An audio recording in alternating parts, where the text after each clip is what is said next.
characters break the rules. Female characters break the rules less often than male characters, but when male characters break the rules, they tend to be rewarded. Whereas when female characters break the rules, they are harshly punished. In fact, a third of the time they are executed. So that's just some of the work that we've done. And those are a couple of the books that I've done. Wonderful. Thank you so much. Over to you, Deena. Oh, thank you so much. When Elizabeth asked me to speak today, I thought the best way to cover the subject of women business empowerment was to tell you a little bit about my past. And I my past kind of parallels Margaret Mead's in the sense that this anthropologist and philosopher said that women should have at least 3 careers. And I have had 3 careers, and I'll briefly tell you about them. When I graduated from high school, it was in 1953, which tells you how really old I am. But I had a tuition to go to college, but coming from a rural, very poor family, my family couldn't afford to send me to college away from home.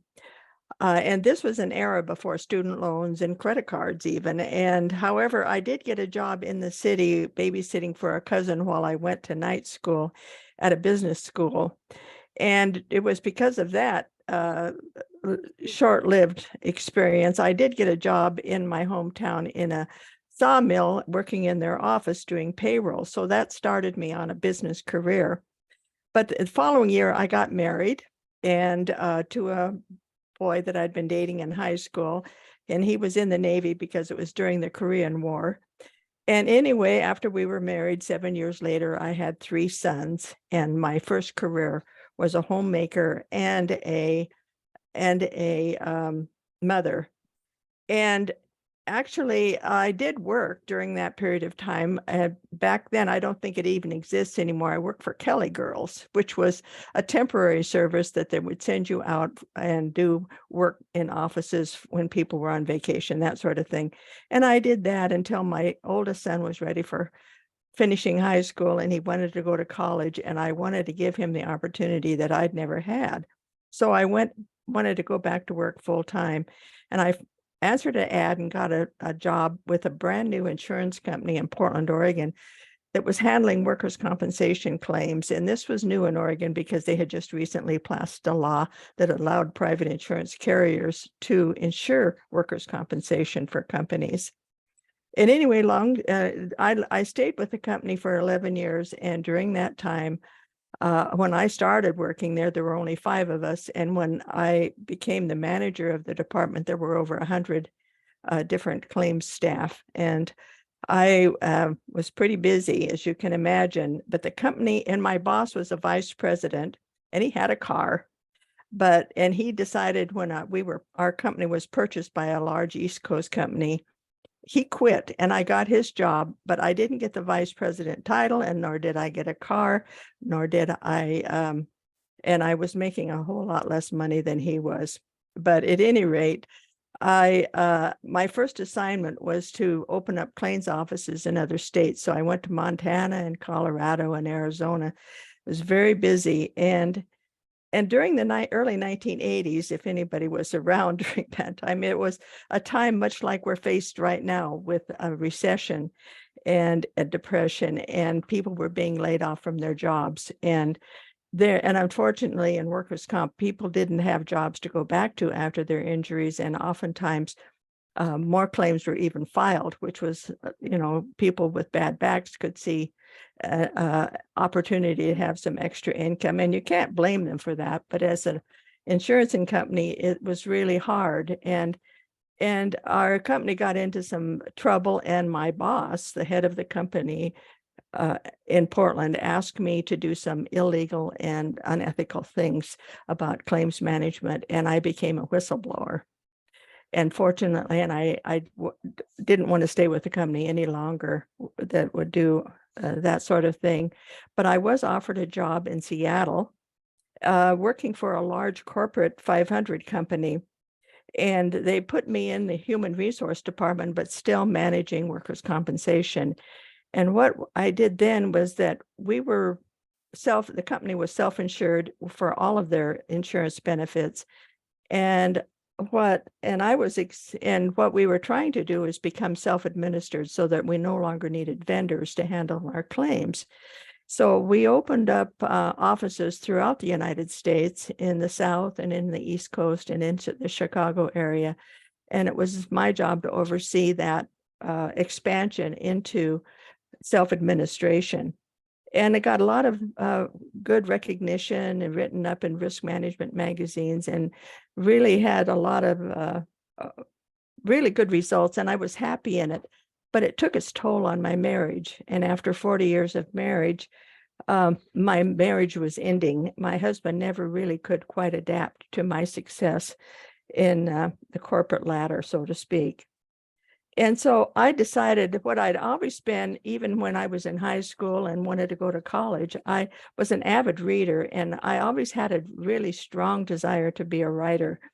I did a lot of writing in my career, technical manuals and that sort of thing, but I really wanted to be a fiction writer. And so after 11 years of working for the company, and I was 60 years old, I decided to retire from that job and concentrate on being a writer. And fortunately, I remarried, and to a very lovely man, 180 degrees from my first one. And we lived on the Oregon coast, and I really started to take workshops and classes on how to become a good writer, but I was never very happy with it. So I ended up wanting to go back to college. It was on my bucket list, and it was something that I really wanted to do. And I enrolled as a full-time student, and I ended up graduating when I was 70 with a BA in English literature and writing. And it was during my senior class at the university that I was writing my senior paper on Shakespeare, Perhaps a Woman.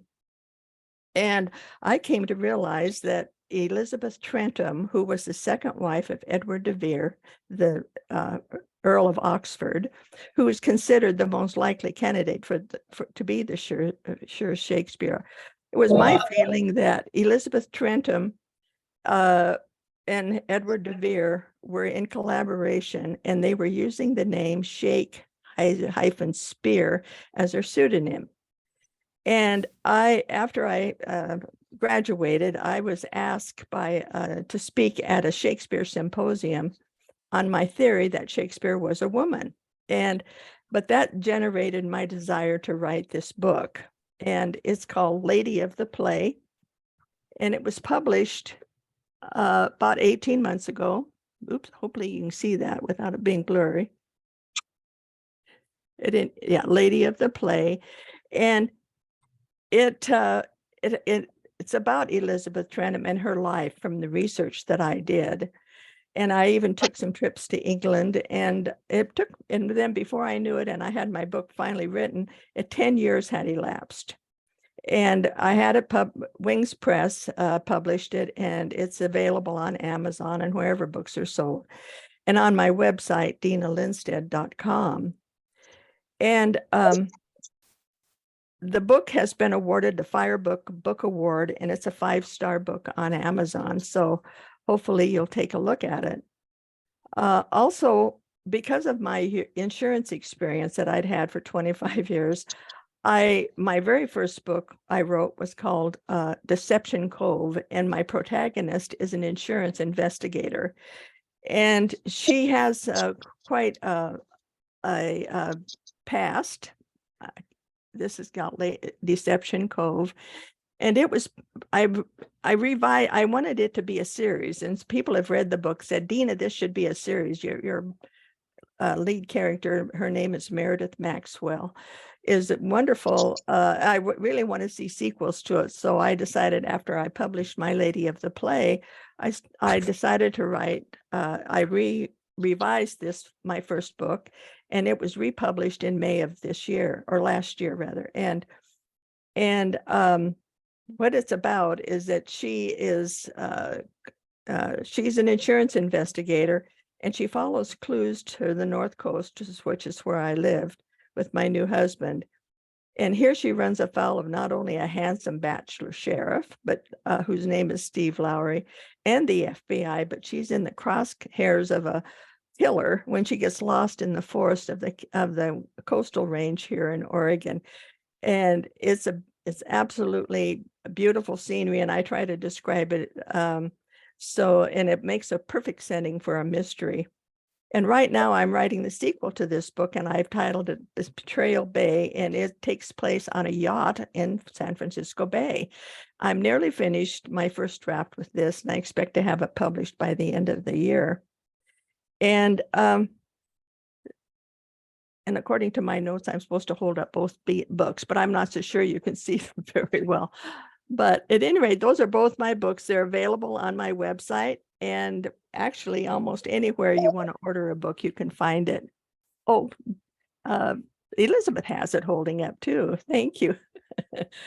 And so anyway, it's been a lot of fun doing it, but I just wanted to tell you I'm now 87 years old, and my plan is not only to continue to write the series of Meredith Maxwell and her mysteries, but I've always been a fan of series, I especially like Agatha Christie and especially a British. I don't know if you've read any British series. Some of them are really, really excellent. And that's kind of what I patterned my books after. They're good mysteries. They're not awful serial killer type of thing. They're kind of more cozy like, but they're fun to read. And I'd really love it if you do decide to purchase my books. I would appreciate it. And please leave a review. That would, authors, it's so much fun writing a book, but it's just the pits trying to market them. And I'm not very good at it anyway. So if you do decide to order a book, I'd appreciate a review. Thanks so much. Thank you, Elizabeth. Oops, can't hear you.